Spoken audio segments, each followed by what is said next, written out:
Hello people, welcome back to the Just Joe Football Show, and it's time for your Leeds versus Aston Villa pre-match chat. Before we get into the video, please do smash a like on the video, subscribe to the channel, and of course get your comments in as well. And remember, you can join me tomorrow. The watch-alongs are back as Leeds United take on Aston Villa at Elland Road.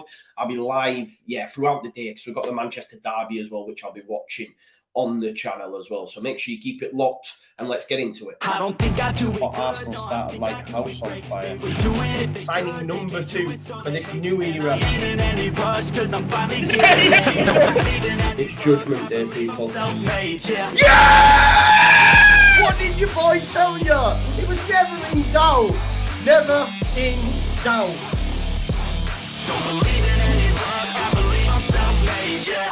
So guys, after almost a month now without a game, football returns for Leeds United. Of course, Jesse Marsch will have to watch from the stands. He's going to face his touchline ban. But if you watched his press conference on Friday, he confirmed Luke Ayling, Liam Cooper, Junior Firpo, even Rodrigo, they all are back. We are almost at full strength. The only long-term absentee now, of course, is Stuart Dallas. He mentioned Yonto, saying, look, I was wrong to say he wasn't ready. He will be involved in the matchday squad. Things are really, really looking up for Leeds United. Now, the same can't be said for Aston Villa. Okay, they have had some decent form. The last two, obviously, they beat Southampton 1-0 before the international break and got a point against City in the game before that as well. Not only did they beat Southampton, they picked up their first clean sheet in 12 Premier League games. And look, that ended a run of just one win in 10 league outings. So you could argue Gerrard started to steer the ship a little bit, but one thing for sure, they have many, many injuries. As I said, Leeds United are close to a full bill of health. Villa, not so. Diego Carlos, obviously injured. Luca Dean, Matty Cash, and now Kamara out as well. That's going to cause issues for them. We know as Leeds United fans, the weakest area in our system in this formation is, of course, out wide. And they have Matty Cash and Luca Dean normally, employing them positions at right back and left back. And them two worry me. I'm a massive fan of Matty Cash. Close second behind Luke Ayling for the best right back in the Championship when we were down there. But Luca Dean as well, we know how good he is from, set pieces, from deliveries out from left. And we know that defensively we've looked a bit suspect. So the fact that them two are out is a massive, massive plus for us. And look, if we win this game, we go into the top 10 just based on results. We go above Liverpool. Obviously, they got a point today against Brighton. We go into the top 10, lose, Villa go ahead, and now we start looking behind our shoulder, and we don't want to do that. And listen, I feel that this season will be very up and down. It might not be enjoyable. It might be a bit turgid at times. You've just to look at the season so far for Leeds. We have scored 10 goals, conceded 10 goals. We have won 2, drawn 2, and lost 2. That's mid-table in a nutshell for me.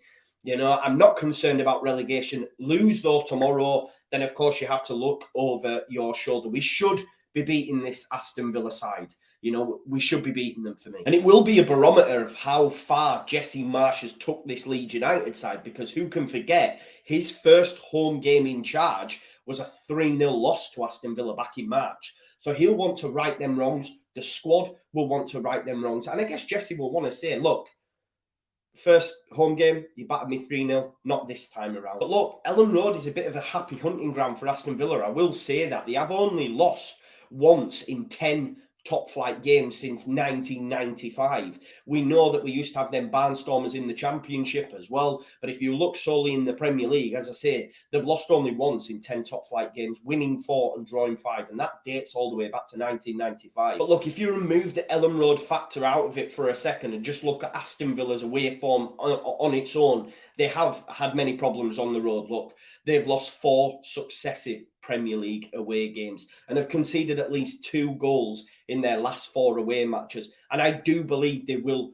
be goals in this game. Look, we've only kept 1 clean sheet in our last 15 home league matches. We know we've looked very shaky defensively. We know the system probably is susceptible to that. We will concede chances. I do fancy Aston Villa to score. Look, we haven't had a clean sheet in 4 in head-to-heads with Villa, so they will score. I don't see us, shutting them out. I think we will win the game, though. I see over 2.5. I think it'll be 2-1 to Leeds United tomorrow. And look, for me, we have to win the game. I don't even think a point's good enough. Of course, depending on how the game develops, you might take a point during the game. But ultimately, this Leeds United squad should have enough to beat Aston Villa. Aston Villa have a great squad as well. I'm not trying to, disrespect them in any way. I don't mind Aston Villa.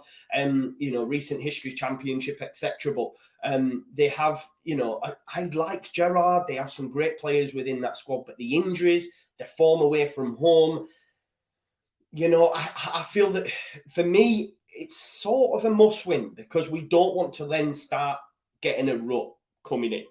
We've won 2, we've drawn 2, we've lost 2. Now let's get back on that winning run for me. And I think we will. In terms of how Leeds United are expected to line up, I want to see changes. I want to see changes at the back. I want to see Liam Cooper alongside Robin Koch. That would be my preferred centre-back partnership. I'd argue maybe even throwing Firpo in there as well, because as good as Strout's been, and people might lambast me for this in the comments, I want to see a proper attacking fullback, putting balls into the box, looking for cutbacks. Maybe even you move Strout instead of Cooper into that left centre-back role alongside Koch, potentially. I think Rasmus keeps his space. Had this game come immediately after the Brentford game, I'd have said bring Ayling in. But the fact that Rasmus has done well on international duty, I mean, they beat France 3-0 and he kept Griezmann and Mbappe quiet. He plays. The double pivot writes itself, both being exceptional this season, Mark Rocker and Tyler Adams. Up front, where it's a little bit dicey, we'll all have a difference of opinion. Of course, I'd like us to start Cini. I just don't know where he gets in yet. He's still nursing back from that injury. Will they throw him straight in? We will have to wait and see, because I don't think you can take Harrison out. You definitely can't take Brendan Aronson out. And if Rodrigo is fit, he has to start behind Bamford for me. Obviously, if Rodrigo isn't 100% or if Bamford's not 100%, then you may fit Cini in there. But I think in the short term, Cini will be used from the bench. Whether you agree with that or not, it'd be interesting to see if we, see William Yonto, etc. I'm excited about this squad now.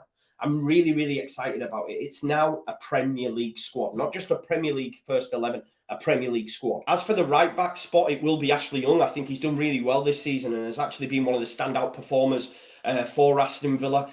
Centre-back partnership, of course, will be Tyrone Mings and Konza as well. Again, both able. I'm not a massive fan of Mings, hence why, they brought in Diego Carlos and he had the captaincy stripped from him. Obviously, that's left Gerrard with a little bit of egg on his face because Carlos has got injured and he's had to bring Mings back into the fore.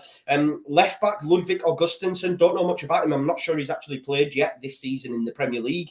John McGinn, Douglas Luiz, Jacob Ramsey. Jacob Ramsey, massive, massive talent. I heard someone say on the Athletic Pod, who I believe is a Villa fan as well, called him Jude Bellingham light, but meant it in a glowing respect to say, look, he is a baller. Okay, he's not as good as Jude Bellingham, but he's on that same trajectory potentially. Douglas Luiz as well, another shrewd operator, obviously wanted by Arsenal as well at the end of the summer transfer window, but I still think that he isn't up there for me. I didn't understand the Arsenal one. The reason being is because I know that Villa tried to replace him with Calvin Phillips.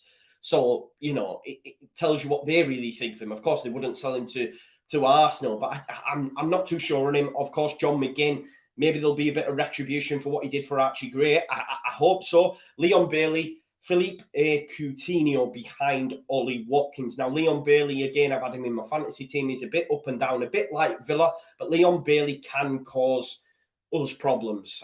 Strout or Firpo, he'll cause problems. Obviously, we know what Coutinho can do when he picks it up in them pockets, so we need to be wary of him. But I think Leeds United need to start the game well and go for the jugular and hopefully pick up all 3 points. I think it's well within our grasp. I think we win the game 2-1 and then we can move into the top 10. It'll be topsy-turvy. If we lose, then, of course, naturally, you start to look over your shoulder. So, yeah, we need to win this game. Listen, let me know your thoughts in the comments and make sure you join me tomorrow on the watch-along. And yeah, enjoy the rest of your Saturday or Sunday morning when you're watching this. Thanks very much, and I'll see you in a bit. Peace out. Leeds. I don't think I do it. Arsenal started like a house on fire. Signing number 2 for this new era. It's Judgment Day, people. Yeah! What did your boy tell you? It was never in doubt. Never in doubt. Don't believe it.